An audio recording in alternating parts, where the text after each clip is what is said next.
రాష్ట్రమంతా పాపులర్ నాయకుడు కాదు. పోనీ ఆయనకి ఏమన్నా కుల బలం ఉందా, ఖండబలం ఉందా, ధనబలం ఉందా, మీడియా బలం ఉందా, ఏమన్నా ఉందా అంటే ఏమీ లేదు. ఏమున్నదయ్యా అంటే తెలంగాణ నినాదంలో ఉండే ఒక నిజాయితీ, తెలంగాణ నినాదంలో ఉండే ఒక న్యాయం. కానీ ప్రజల్లో అనుమానాలు. ఎవ్వరన్నా సరే వాళ్ళకు పదవులు రాకపోతే వస్తారు, ఈ తెలంగాణ అంటారు, మళ్ళీ వాళ్ళకి పదవి రాగానే అవతల పడతారు, పట్టించుకోరు. ఈ రాజకీయ నాయకులందరికీ ఇసొంటోళ్ళే, వీళ్ళని నమ్మొద్దు అనేది ప్రజలలో ఉంది. ఎందుకంటే అనుభవం. 1968లో 370 మంది పిల్లలు చచ్చిపోయారు తెలంగాణ కోసం కొట్లాడి. 370 మందిని చంపింది కాంగ్రెస్ పార్టీ. ఇది ప్రజలకు తెలుసు. ఆ పోరాటం ఉధృతంగా జరిగింది, కానీ తెలంగాణ రాలే. 1971లో ఆ రోజు పెద్దలు మల్లికార్జున్ గారు, మదన్ మోహన్ గారు, మర్రి చెన్నారెడ్డి గారు, ఎంఎస్ఆర్ గారు, వీళ్ళందరూ కూడా ఆ రోజుల్లో తెలంగాణ ప్రజా సమితి అని ఆనాటి తెలంగాణ విద్యార్థులు, తెలంగాణ ఉద్యోగులు, తెలంగాణ ప్రజానికం, తెలంగాణ బుద్ధిజీవులు ఒక పార్టీ పెడితే దాన్ని ప్రజలు కళ్ళకు అద్దుకొని భారతదేశం అంతా కాంగ్రెస్ గెలిచింది. బంగ్లాదేశ్ యుద్ధం తర్వాత 71లో ఒక్క తెలంగాణలో మాత్రమే 14 పార్లమెంట్ సీట్లు అప్పుడుంటే 11 ఇట్లా తెలంగాణ ప్రజా సమితి అనే పార్టీ గెలిచింది. కానీ గెలిచినాక కూడా తెలంగాణ రాలే. 14 ఇట్లా 11 గెలిచినా ఇదే దుర్మార్గపు Congress party, Telangana politician Congress party, ఆ పార్టీ ఆ 11 మందిని ఎత్తుకపోయి కాంగ్రెస్లో విలీనం చేసుకున్నది. తెలంగాణకు మాత్రం నో అన్నది. యమధర్మరాజు కదా సతీ సావిత్రితో అన్నాడు, నీ భర్త ప్రాణం తప్ప ఏదన్నా అడుగు అని. గట్లనే ఇందిరాగాంధీ కూడా తెలంగాణ తప్ప ఏమన్నా అడుగుమని ఆ 11 మందిని కలుపుకున్నది. తెలంగాణ ఉద్యమాన్ని తుంగల దొక్కింది, మళ్ళా లేవకుండా చేసింది. నేను చెప్పేది 1971 ముచ్చట. అటెనక 30 ఏళ్లకు 3 దశాబ్దాల తర్వాత కలిసొచ్చే కాలానికి నడిసొచ్చే కొడుకు వస్తాడు అన్నట్టు 3 దశాబ్దాల తర్వాత ఈ గులాబీ జెండా ఎత్తుకొని కేసీఆర్ గారు బయలుదేరాడు. కానీ ప్రజలలో అనుమానం ఉండే, అరే మరి గప్పుడే కాలేదు, చెన్నారెడ్డి లాంటి గట్టి నాయకుడితోనే కాలేదు, మరి ఈయన చూస్తేనేమో బక్క ఉన్నాడు, మరి ఈయనకి ఏమున్నది, ఈయనతోనే అవుతుందా అనే ఒక అనుమానం. అట్లాగే రాజకీయ నాయకత్వం మీదనే ఒక అనుమానం, వీళ్ళని నమ్మొచ్చా, మళ్ళా ముంచుతారా, ఈయనకు కూడా ఏదో మంత్రి పదవి వారేస్తే ఈయన కూడా పోతాడా. కానీ ఒక నాయకుడికి ఎంత దమ్ముంటే, ఎంత ధైర్యం ఉంటే ఈ మాట అంటాడో ఒక్కసారి ఆలోచన చేయండి. ఆయన పార్టీ పెట్టడమే 3 పదవులకు రాజీనామా చేసి పెట్టిండు. డిప్యూటీ స్పీకర్ పదవికి, ఎమ్మెల్యే పదవికి, తెలుగుదేశం సభ్యత్వానికి రాజీనామా చేసి ప్రజల దగ్గరికి పోయిండు. పోయిన తర్వాత మొట్టమొదటి సభలోనే మే 17, 2001 కరీంనగర్లో సింహగర్జన్లో కేసీఆర్ గారు ఒక మాట అన్నారు, నేను మీకు హామీ ఇస్తున్నా, మీకు రాసిస్తున్నా, మాట ఇస్తున్నా, నేను గనక తెలంగాణ వచ్చేదాకా ఎత్తిన ఈ జెండా పక్కకు పెడితే నన్ను రాళ్లతోని కొట్టి చంపే అధికారం నీకు ఇస్తున్నా అని చెప్పిన ధీరోదాత్తుడైన నాయకుడు మన నాయకుడు కేసీఆర్. ఇవాళ నాకు ఒక్క రాజకీయ నాయకుని చూపెట్టండి భారతదేశంలో, నేను ఈ ఫలానా పని చేస్తా, చేయకపోతే నన్ను రాళ్లతోని కొట్టి చంపండి అని ప్రజలకు అధికారం ఇచ్చిన నాయకుడు ఎవరన్నా ఉన్నాడా ఈ దేశంలో? అంత కమిట్మెంట్ ఉన్న నాయకుడు, అంత ఆత్మవిశ్వాసం ఉన్న నాయకుడు. అదొక్కటే కాదు, నేను ఇవాళ నిరాహార దీక్షకు బయలుదేరుతున్నా, కేసీఆర్ సచ్చుడో తెలంగాణ వచ్చుడో ఏదో ఒకటి తేలాలే, కేసీఆర్ శవయాత్రన తెలంగాణ జైత్రయాత్రన అని చెప్పిన దమ్మున్న మొగాడు ఎవడన్నా ఉన్నాడో మొత్తం భారతదేశంలో నేను అడుగుతా ఉన్నా. అది మాత్రమే కాదు, నేను ఆంధ్రప్రదేశ్ నుంచి బయలుదేరిపోతున్నా, మళ్ళీ తిరిగి తెలంగాణ గడ్డ మీదనే కాలు పెడతా అని చెప్పిన ధీరోదాత్తమైన నాయకుడు మన నాయకుడు కేసీఆర్. ఇవాళ ఎవడు పడితే వాడు ఏది పడితే అది మాట్లాడొచ్చు. టైం బాగా లేనప్పుడు, అప్పుడప్పుడు వాళ్ళ టైం నడిచినప్పుడు వానపాములు కూడా నాగుపాములు లెక్క బుసగొడతాయి. 3 ఫీట్లు ఉన్నోడు కూడా 30 ఫీట్ల తీసిమార్కాన్ లెక్క మాట్లాడతాడు. 3 ఫీట్లు అంటే ఎవడో తెలుసా మీకు?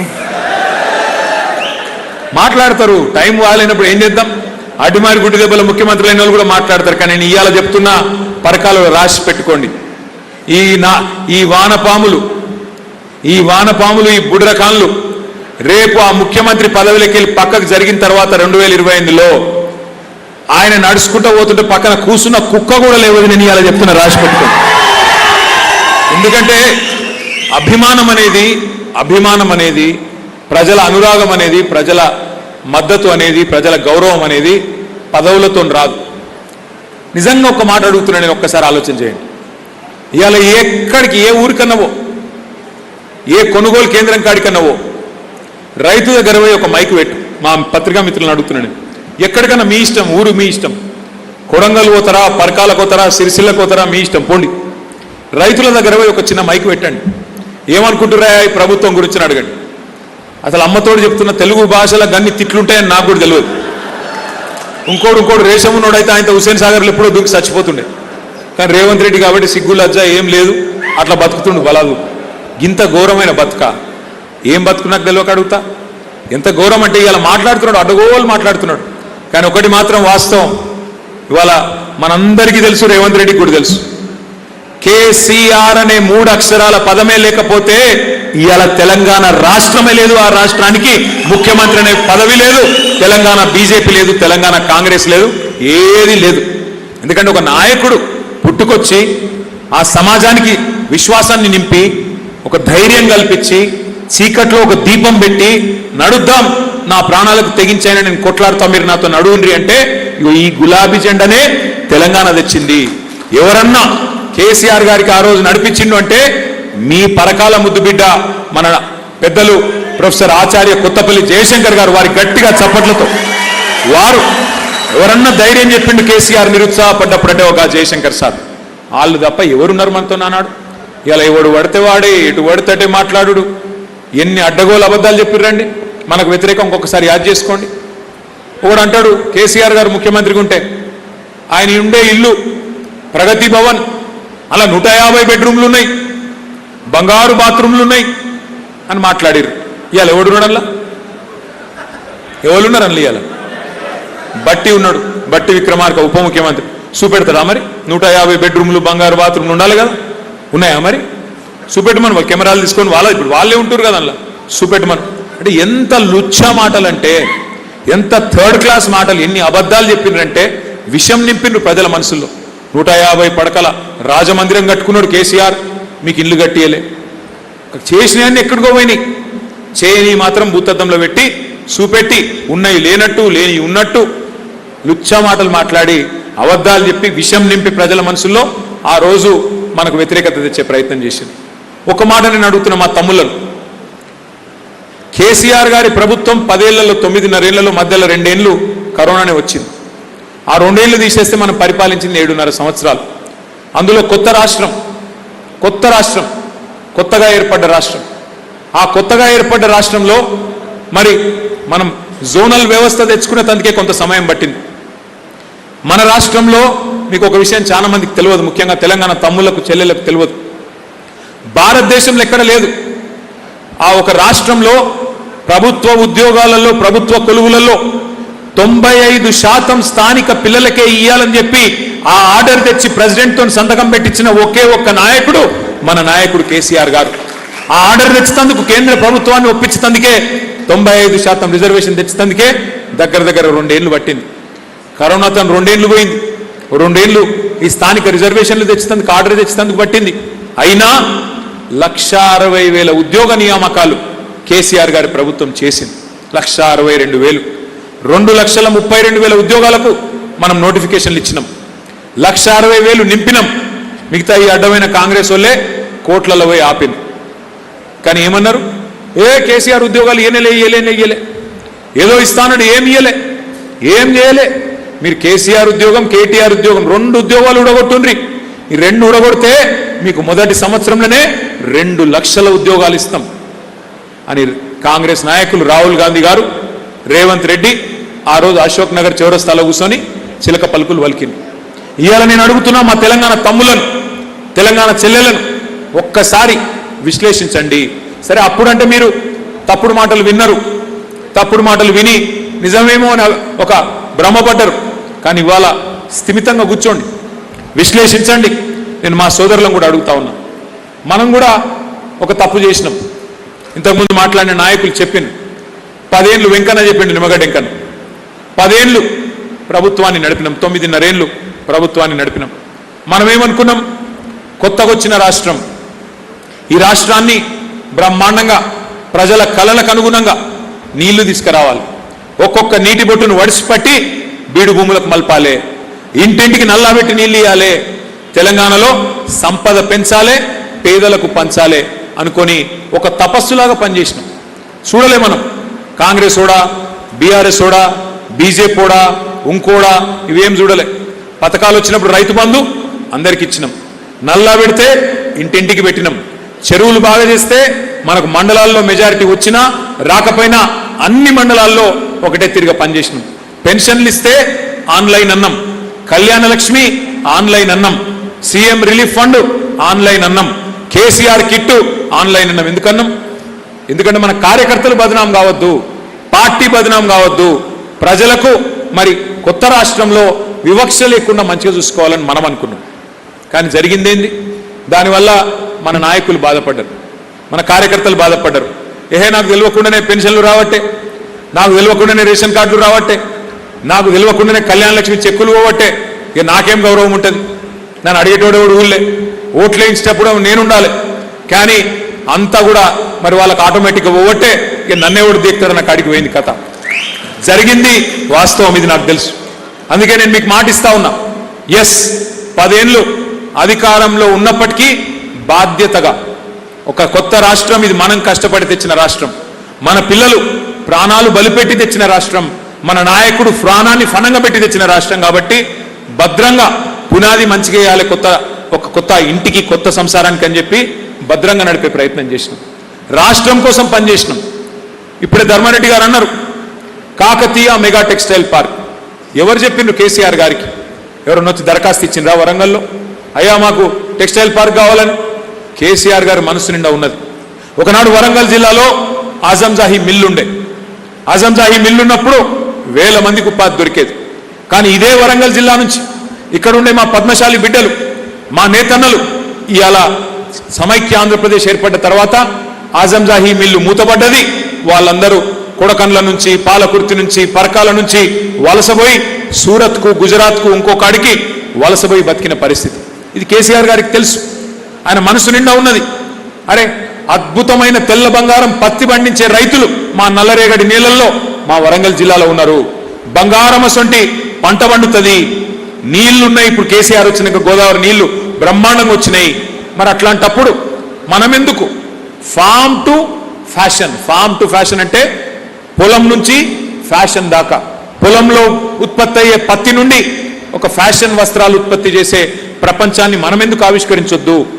ఆనాటి ఆజంజాహీ మిల్లు వైభవాన్ని మళ్ళీ తిరిగి వరంగల్కి ఎందుకు తేవద్దు అని చెప్పి కేసీఆర్ గారు ధర్మారెడ్డి గారికి ఒక అవకాశం ఇస్తే 1350 ఎకరాల్లో భారతదేశంలో ఎక్కడ లేదు largest textile park in India, Kakatiya mega textile park మీ పరకాలలో పెట్టింది కేసీఆర్. ఎవరి కోసం పెట్టిండు కేసీఆర్? మీకోసమే కదా. మన పిల్లలకు కొలువులు వస్తాయి, మన వరంగల్ జిల్లా ఆడబిడ్డలకు కొలువులు వస్తాయి, మన రైతులకు మంచి ధర వస్తుంది పత్తికి, ఆలోచన చేసి పెట్టిండు కేసీఆర్. ఎంత కష్టపడ్డామో ఒక చిన్న ఉదాహరణ చెప్తా మీకు నేను. ఇదే కాకతీయ మెగా టెక్స్టైల్ పార్కులో 2 పెద్ద పెద్ద పరిశ్రమలకు 300 ఎకరాల జాగిచ్చినాం. ఒక పరిశ్రమ పేరు కిటెక్స్. వాళ్ళని ఎట్లా పట్టుకొచ్చినాం ఎరికేనా? ఒక చిన్న కథ చెప్తా మీకు. నాకు మంత్రిగా ఉన్నప్పుడు రోజు ఆ పేపర్లన్నీ చదువుతుంటే నేను, బిజినెస్ పేపర్లు, ఎకనామిక్ టైమ్స్ అంటే, బిజినెస్ స్టాండర్డ్ అంటే, బిజినెస్ లైన్ అంటే, ఇట్లా ఇంగ్లీష్ పేపర్లు ఉంటాయి. రోజు చదువుతుంటే ఎందుకు, అందులో ఏ పరిశ్రమ, ఏ పారిశ్రామికవేత్త ఏం ఆలోచిస్తున్నాడు, ఎక్కడ పరిశ్రమలు పెడదామనుకుంటున్నారు, ఏ రంగం మంచిగున్నది, ఏది ఎట్లున్నది అందులో రాస్తారు. కొద్దిగా అర్థం చేసుకుంటేందుకు మంచిగుంటుందని నాకు కూడా ఐడియా వస్తుంది, తెలంగాణకు పరిశ్రమలు తేవచ్చని చదువుతుంటే ఒకరోజు ఒక వార్త వచ్చింది ఎకనామిక్ టైమ్స్ అనే పత్రికలో, ఒక సోమవారం రోజు. ఏమని? కిటెక్స్ అనే పరిశ్రమ కేరళలో అక్కడి ప్రభుత్వ సహకారం లేకపోవడం వల్ల ఒక 3200 కోట్ల పెట్టుబడిని ఇతర ప్రాంతాలకు తరలించే ఆలోచనలో ఉన్నది అని చెప్పి ఒక వార్త.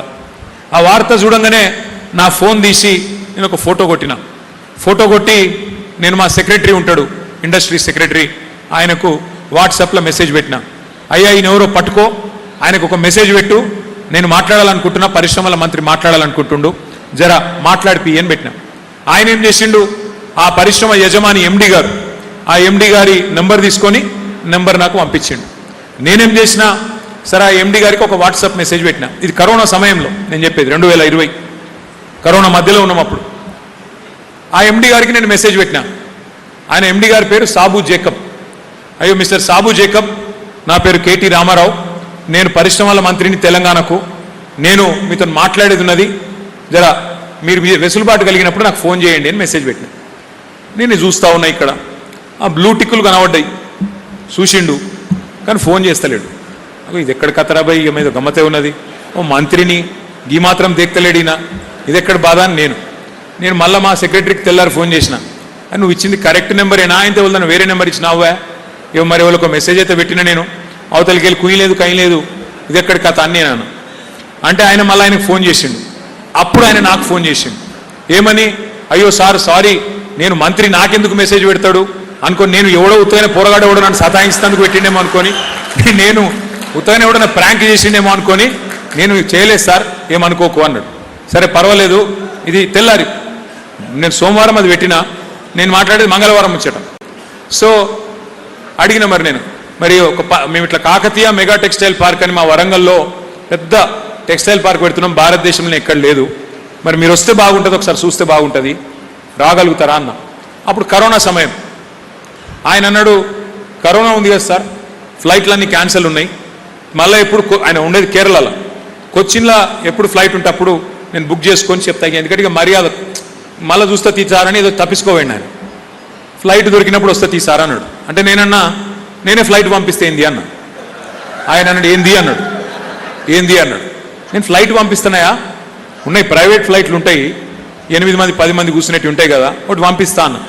ఆయన చక్కరొచ్చి పడిపోయినట్టు పనైంది ఆయన. అవునా అన్నాడు. మరి పంపిస్తానే ఏముంది, ఒక 4 లక్షలు 5 లక్షలు అవుతుంది, పంపిస్తా అన్న.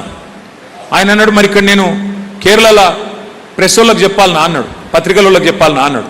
అంటే నేనేమన్నాడు, చెప్పు, కానీ ఎప్పుడు చెప్పాలంటే నువ్వు విమానం ఎక్కే ముందు చెప్పు, ముందే చెప్పినావు అనుకో మొత్తం ఆ ముఖ్యమంత్రి మంత్రులందరూ వచ్చి నీ ఇంట్లో కూర్చుంటారు, కాబట్టి విమానం ఎక్కే ముందు ఆయనతో ప్రెస్ వాళ్ళని పిలుచుకొని చెప్పి దాన్ని ఎక్కి వచ్చేయని చెప్పి ఆయన కరెక్ట్గా. ఇది మంగళవారం మా ఇద్దరి మధ్యన చర్చ. గురువారం ఫ్లైట్ పంపించిన, గురువారం అక్కడ విమానం ఎక్కే ముందు సాయంత్రం 4 గంటలకు ప్రెస్ వాళ్ళందరినీ పిలిచి చెప్పిండిగో, వేరే రాష్ట్రం తెలంగాణ రాష్ట్రం ఏమో నన్ను ఇట్లా రాజమర్యాదలతోని రెడ్ కార్పెట్ వేసి రా రా అని పిలిచి నన్ను తీసుకుపోతాను, ఇక వీళ్ళేమో నన్ను దేక్తలేరు అని చెప్పి ఆయనతో తుర్రుమని విమానం ఎక్కి ఇక్కడికి వచ్చిండు. వచ్చిన రోజు ఆయనకు ఉద్దేశం లేదు, ఏదో మనం విమానం పంపించినాం కదా అని చెప్పి కలిసిపోతాను వచ్చిండు, ఛాయ్ అయిపోతాను వచ్చిండు. గురువారం సాయంత్రం వచ్చిండు. మన ప్రగతి భవన్ ఎదురుగా ఐటీసీ కాకతీయ అని హోటల్ ఉంటుంది, కానీ ఆయన తీసుకుపోయినాం, సకల మర్యాదలు చేసినాం, చేసి మంచిగా కూర్చోబెట్టి మొత్తం ప్రజెంటేషన్ ఇచ్చినాం. ఇగో ఇది మా రాష్ట్రము, మా కథ, ఇగో గిన్ని నీకు ప్రోత్సాహకాలు ఇస్తాం, నువ్వు పరిశ్రమ పెడితే గిట్లుంటుంది గట్లుంటుంది అని చెప్పి ఇక కొద్దిగా మంచిగా చూపెట్టినాం ఆయనకు సినిమా.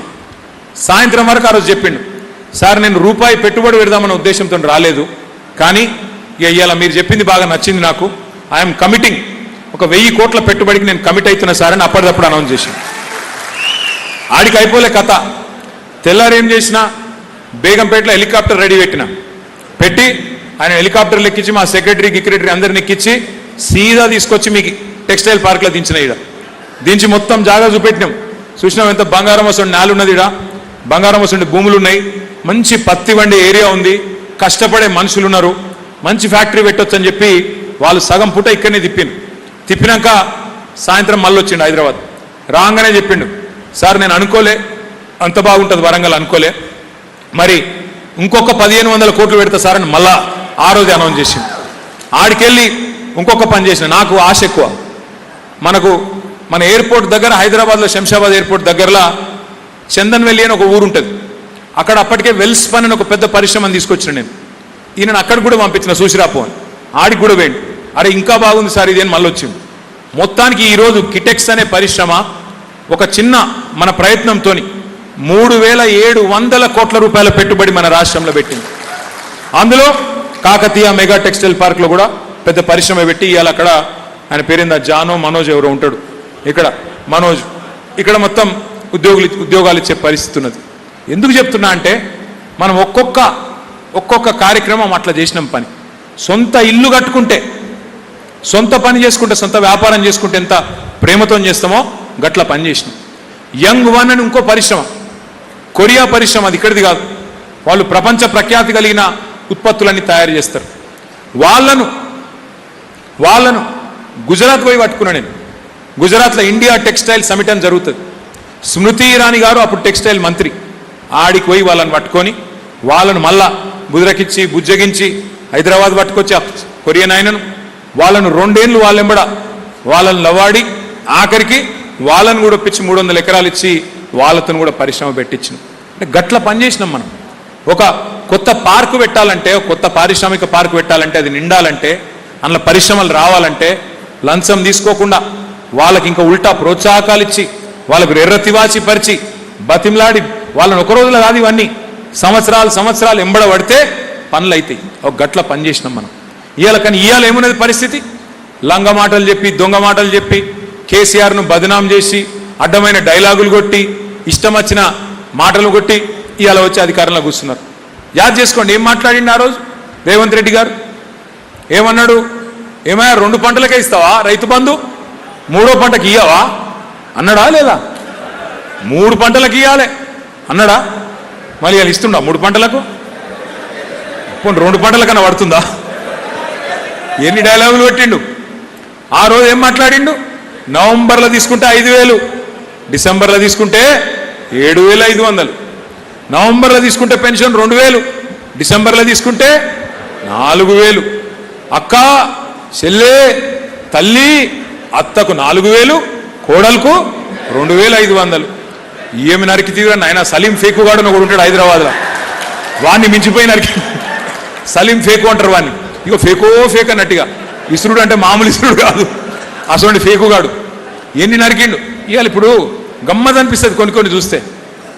ఆ రోజుల్లో మనం వడ్లు కరోనా టైంలో కూడా 8,500 కొనుగోలు కేంద్రాలు పెట్టి కరోనాలో కూడా కేసీఆర్ సారు కల్లాల కాడికొచ్చి ధాన్యం కొన్నాడా లేదా? వారం రోజుల్లో పైసలు పడుతుండే. అప్పుడు ఏమన్నాడు సిపాయి? ఏం కేసీఆర్, మోడీ కొంటేనే కొంటావా నువ్వు, లేకపోతే కొనవా అని మాట్లాడండి. ఒకసారి ఆ వీడియో ఏం మాట్లాడండి ఒకసారి చూపెడదాం. రేవంత్ రెడ్డి మాట్లాడిన మాటలు ఇన్నోరు ఒకసారి. నేను అడుగుతున్నా, నరేంద్ర మోడీ ఒట్లు కొనేది ఉంటే నువ్వేమన్నా బ్రోకర్ గాడివి దళారీ పని చేస్తావా? రాష్ట్ర ప్రభుత్వం దగ్గర డబ్బులు లేవా? 2.5 లక్షల కోట్ల రూపాయల బడ్జెట్ ఉన్నప్పుడు రైతుల దగ్గర కొనాల్సింది నువ్వు. ఇక్కడున్న పేదలు, ఇక్కడున్న రైతులు, ఇక్కడున్న యువకులు, ఇక్కడున్న మహిళలు, ఇక్కడున్న దళితులు, గిరిజనులు, బలహీన వర్గాల బిడ్డలు నీకు ఓటేసి నిన్ను ముఖ్యమంత్రిని చేస్తే నువ్వు కొనకుండా మోడీ కొనాలి, బోడిగాడు కొనాలి అని మోకాలకు బోడిగుండుకు లింకు పెట్టి మాట్లాడుతుంది రాష్ట్ర ముఖ్యమంత్రి. ఒట్లు కొననప్పుడు నీకు గద్దె మీద ఉండే అధికారం లేదు కేసీఆర్. నేను ఈ వేదిక మీద నుంచి మా పెద్దల అనుమతితో చెప్తున్నా, 10,000 కోట్ల రూపాయలు మాకి. మా కాంగ్రెస్ పార్టీ చివరి గింజ వరకు వరి ధాన్యం కొంటుంది, విదేశాలకు ఎగుమతి చేసి రైతులకు గిట్టుబాటు ధర, మంచి ధర 1,960 రూపాయలే కాదు 500 రూపాయల అదనపు బోనస్. ఛత్తీస్గఢ్ లో ఎక్కడైతే మా భూపేష్ బఘేల్ ముఖ్యమంత్రి ఇస్తుండో 500 రూపాయల అదనంగా బోనస్ ఇస్తాం. ఇదేది ఎప్పుడు ఇది ఎప్పటి ముచ్చట? ఇది ప్రతిపక్షంలో ఉన్నప్పటి ముచ్చట. కేసీఆర్ నువ్వు బ్రోకర్వా? నేను అడగరాదా ఈరోజు? నువ్వేంటిది మరి? నువ్వు బ్రోకర్వా ఏంటిది? నువ్వు దళాలు కానివా? మోడీ కొంటేనే ఇప్పుడు అంటుండు కదా, మోడీ ఎంత చెప్తే అంతే కొంటా, ఎన్ని గింజలు కొనమంటే గన్ని కొంటా. మరి నువ్వేమిటి దళాలు కానివా? ఇప్పుడు పైసలు లేవా నీ కాడ? అప్పుడేమో పెద్ద పెద్ద ఎత్తులు, ఇక ఆగుడే లేదు. ఇవాళ చూడు ఏం మాట్లాడుతున్నాడు. అందుకే ఆలోచించరు మీరు. ఆ రోజు ఏమన్నాడు? 10,000 కోట్లు మొత్తం చివరి గింజ దాకా కొంటా, మీదికెళ్ళి బోనస్ ఇస్తా. బోనస్ ఎన్ని చెప్పిండు మనకు? మక్కలకు బోనస్ అన్నాడు 500, శనగలకు బోనస్, జొన్నలకు బోనస్, పత్తికి బోనస్, వడ్లకు బోనస్ అన్నాడు. అన్ని పంటలు కావాలంటే చూపెడతా మీకు. అభయహస్తం మేనిఫెస్టోలో ఒక పేజీ పెట్టిండు. ఏ పంటకు ఎంత బోనస్, మద్దతు ధర ఎంతున్నది, బోనస్ ఎంతున్నది, 2 కూడితే ఎంత అవుతుంది, 2,700 ప్లస్ 500 3,200 అని చెప్పి ఆ రోజు మేనిఫెస్టోలో మాట ఇచ్చిండు. మీదికెళ్ళి ఏం చెప్పిండు ఆ రోజు? బోనస్ అన్నిటికి ఇస్తా, అన్ని వడ్లకి ఇస్తా అన్నాడు. దొడ్డు వడ్లతో సహా, సన్న వడ్లతో సహా అన్నిటికి ఇస్తా అన్నాడు. ఇవాళ ఏమంటుండు? దొడ్డు వడ్లకు లేదు, సన్న వడ్లకే. ఆ సన్న వడ్లు కూడా మొదలు 40 రకాలకు ఇస్తా అన్నాడు. ఇప్పుడు ఏమంటుండు? 7 రకాలకు. నేను చెప్తున్నా, ఆ 7 కూడా ఉండదు, రాబోయే రోజుల్లో ఏది కూడా ఉండదు. బోనస్ బోగస్ అయింది. అన్ని మాటలు ఉత్త మాటలు అయిపోయినాయి. ఇవాళ అందరికి తెలిసిపోయినాయి. రైతు బంధు వేయడు కేసీఆర్ చెప్పిండు మీకు. కాంగ్రెస్ వస్తే రైతు బంధుకు రామ్ రామ్ అంటారు, చెప్పిండా లేదా? మోసపోతే గోసపడతారు, చెప్పిండా లేదా? మరి మీ పరకాల్లో వినకపోతిరి. గాయనవులో నర్సపేట ఆయన వస్తే ఆయనను గెలిపిత్తిరి, ఇక ధర్మారెడ్డిని ఆయన పక్కకు పెడితిరి, పాలిచ్చే బర్రెని ఆయన పక్కకు పెడితిరి, తన్నే దున్నపోతుంది తెచ్చుకుంటారు. ఏం చేయాలి? ఇప్పుడేమో అందరు లబోదిబో అన్నా వడ్లు గుంటలేడే, అన్నా మక్కలు గుంటలేడే, కేసీఆర్ అన్నా యాడున్నావు నువ్వు రావాలి. యాడుంటాడు కేసీఆర్? ఏడుండల్లో గానే ఉన్నాడు, ఆయన మంచిగానే ఉన్నాడు, మనమే లబోదిబో అంటున్నాం. ఇప్పుడు ఎవరు బాధపడుతుర్రు? ఎవరికి ఇబ్బంది అయింది కేసీఆర్ దిగిపోతే? ఏమనుకున్నారు ఆ రోజు? ఏమున్నది, ఎవరు ఉంటేంది రాదా రైతు బంధు? కేసీఆర్ ఏమని ఇంట్లోకి వెళ్ళి ఇస్తుండా? 2000 పెన్షన్ కేసీఆర్ ఇస్తుండా? మరి ఇదివరకు ఉన్న వాళ్ళు ఎందుకు ఇయ్యలేదు? ఇదివరకు ఉన్న వాళ్ళు 200 పెన్షన్ ఇచ్చినప్పుడు ఏమో తెలియలే. అదే కేసీఆర్ 2000 పెన్షన్ ఇస్తే ఎటువంటి అటు మాట్లాడింది. కానీ ఇలా ఏమైంది? మరి ఎవరికి జరిగింది నష్టం? 3 సార్లు రైతు బంధు ఎగ్గొట్టినోడిని ఏమనాలి మరి మనం? ఆ రోజు అంటే కేసీఆర్ గారి మాట అంటే కాంగ్రెస్ వస్తే రైతు బంధు బంద్ అయిపోతుంది అంటే రేవంత్ రెడ్డి ఏమన్నాడు? మేమేమన్నా దివానగాళ్ళమా? మాకు దిమాగు లేదా? మరి వాళ్ళు ఏమనాలి? 3 సార్లు రైతు బంధు ఎగ్గొట్టినోడిని ఏమనాలి? మళ్ళీ ఏమనంటే ఇదో బాధ, తిట్టిండు వీనికి అహంకారం ఎక్కువ. అరే నువ్వు అన్నది నేను అంటున్నారా భయ్, నేనేం కొత్తగా అంటలేను, నువ్వు చెప్పిందే నేను అంటున్నా. దివానా గానివా అన్నావు, నేను అడుగుతున్నా మరి దివానా గానివా? దిమాగ్ లేదా అన్నావు, నేను అడుగుతున్నా దిమాగ్ లేదా? ఎందుకేస్తలేవు మరి రైతు బంధు? ఇప్పుడు రేవంత్ రెడ్డి గారికి రైతు బంధు వేసేందుకు పైసలు లేవు, ఆడపిల్లలకు 2500 వేస్తా అన్నాడు, దానికి పైసలు లేవు, పెన్షన్లు డబల్ చేసేందుకు పైసలు లేవు, బోనస్ ఇచ్చేందుకు పైసలు లేవు, పంటలు కొనేందుకు పైసలు లేవు, స్కూటీ ఇచ్చేందుకు పైసలు లేవు, ఆఖరికి కొనుగోలు కేంద్రాలలో సంచులు ఇచ్చేందుకు కూడా పైసలు లేవు. మరి దేనికి ఉన్నాయి పైసలు? ఢిల్లీకి సంచులలో పంపేందుకు మాత్రం పైసలు ఉన్నాయి. రైతు బంధు బంద్ అయింది, రాహుల్ బంధు మాత్రం జోరుగా నడుస్తుంది. రాహుల్ గాంధీ ఖాతాలో టింగు టింగు టింగు టింగు అనుకుంటా పైసలు మాత్రం గంట కొట్టినట్టు కొడుతున్నాయి అక్కడ. ఇది వాస్తవం. ఇవాళ దోపిడీ మామూలు దోపిడీ జరుగుతలేదు ఇవాళ ఈ రాష్ట్రంలో. ఒక మాటలో చెప్పాలంటే ప్రభుత్వం లేదు, ఒక మాఫియా రాజ్యం నడుస్తున్నది. ఒక్క మాట మీరు దయచేసి ఆలోచన చేయండి, అందరూ మనసు పెట్టి ఆలోచన చేయండి. వెనకటికేవడో ముఖం బాగా లేకపోతే అద్దం బాగా కొట్టిండట, వాని ముఖం బాగలేదు, అరే నీ ముఖం ఎందుకు ఇట్లుందంటే కోపం వచ్చి అద్దం బాగా కొట్టిండట వాడు. ఇప్పుడు రేవంత్ రెడ్డి కథ కూడా గట్లనే ఉన్నది. అరే నీకు పరిపాలన శాతం అయితే లేదు, అన్ని 100 రోజులలో ఇస్తా అంటివి కదరా వారి, నువ్వే నరికితివి కదా, 3 నెలలు ఇస్తా, 100 రోజులు ఇస్తా, 6 గ్యారంటీలు, 13 డిక్లరేషన్లు, 420 హామీలు, ఏమాయిరా నాయన అంటే మొన్న చెప్తున్నాడు సిల్క పలుకులు. ఇగో ఎంత కండలు తిరిగిన పహల్వానైనా 3 నెలల పిల్లలు పుట్టిస్తాడా? మనకు తెలియదా? మనకు పెళ్లిళ్ళు కాలేదు, పిల్లలు పుట్టలేదా? మనకు తెలియదా 3 నెలల పిల్లలు పుట్టరని? నేను అడుగుతున్నా రేవంత్ రెడ్డి సాబ్, సరే 3 నెలల పిల్లలు పుట్టరు, ఓకే రైట్, మరి 30 నెలలు పుట్టకపోతే నిన్నేమనాలరా నాయన? 30 నెలలు వచ్చింది కదా, ఒకటంటే ఒకటి చేయకపోతేవి కదా, 420 ఫేకుడు వ్యక్తివి, ఏది ఒక్కటి చెప్పుకుందానికి అయిందా? మరి ఏమని పిలవాలి? ఇక మళ్ళీ ఏమన్నట్టే నా అహంకారం, ముఖ్యమంత్రిని తిడతావా? నువ్వు ముఖ్యమంత్రి లెక్క మాట్లాడితే నేను కూడా మంచిగా మాట్లాడతా. నువ్వు కేసీఆర్ను పట్టుకొని నువ్వు సావాలే, నీ ఆనవాళ్ళు లేకుండా చేస్తా అంటే మరి అయ్య కొడుకును నాకుండదా రేషం?